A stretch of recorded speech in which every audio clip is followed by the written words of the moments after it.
Assalamualaikum. Di video kemarin kita sudah mempelajari apa itu stock of name secara efektif, bagaimana caranya. Yang salah satunya ada materi double checking.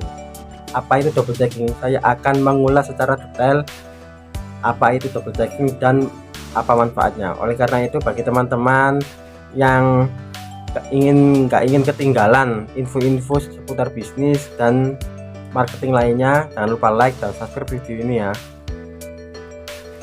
Cara melakukan double checking yaitu kita harus membentuk beberapa tim, minimal 2 tim ya, untuk melakukan stock of name.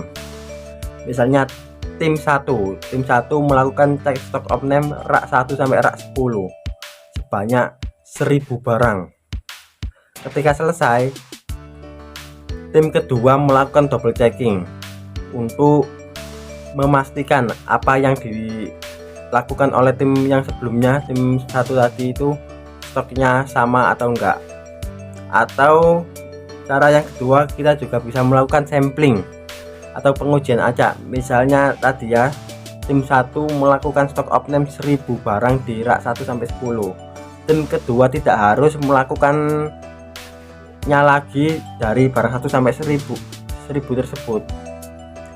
Cukup dengan melakukan sampling misalnya 50 dari 1000 barang, dilakukan cek ulangnya 50 barang saja secara acak. Jika stok double checking yang dilakukan oleh tim 2 sama dengan tim 1, maka apa yang dilakukan tim 1 bisa dipertanggungjawabkan atau hasilnya benar. Kemudian yang ketiga, kita bisa memverifikasi menggunakan teknologi untuk mempercepat atau memperlancar double checking.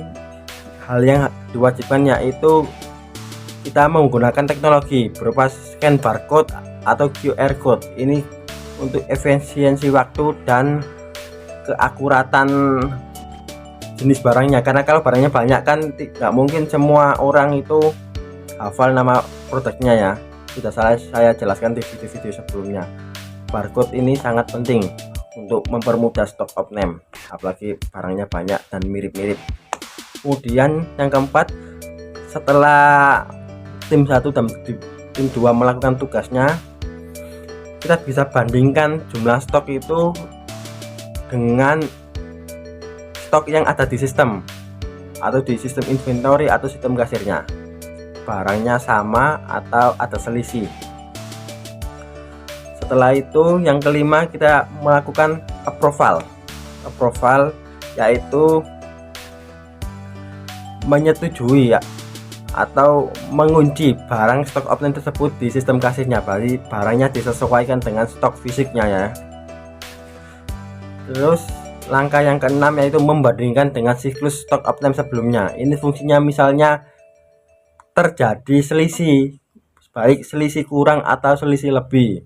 Misal stock of name kali ini minyak wangi ini selisih minus 10 misalnya ya, kita bisa membandingkan dengan siklus stok sebelumnya. Misalnya sebelumnya itu 1 bulan yang lalu, misalnya kita melakukan stock of name, misalnya 1 bulan yang lalu itu plus 10, nya lebih 10, berarti kan saling ada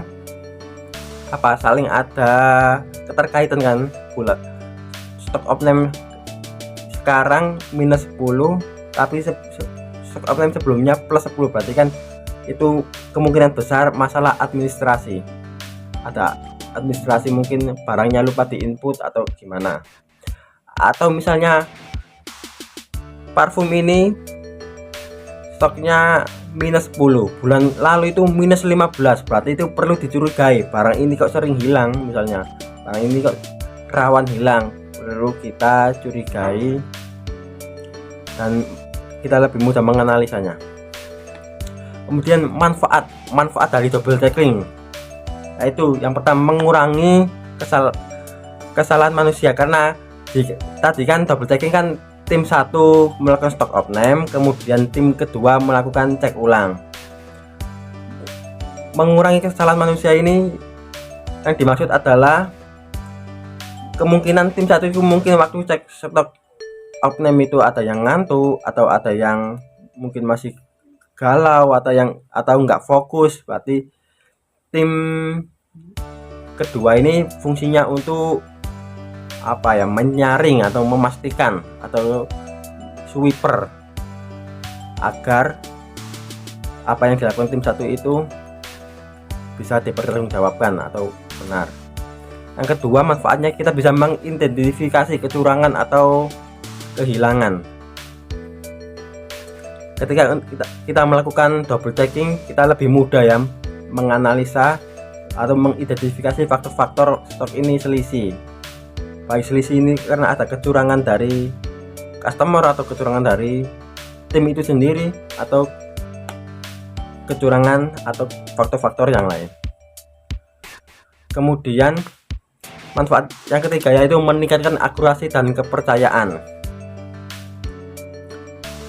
Ini sangat penting ya, ketika stok kita pas atau sesuai dengan stok fisik, kita akan mudah untuk menentukan strategi penjualan dan semacamnya, atau strategi pemasaran dan semacamnya. Bagi teman-teman yang ingin membahas atau bertanya seputar stock online atau dunia retail atau dunia bisnis lainnya, bisa tulis di kolom komen di bawah ya. Terima kasih.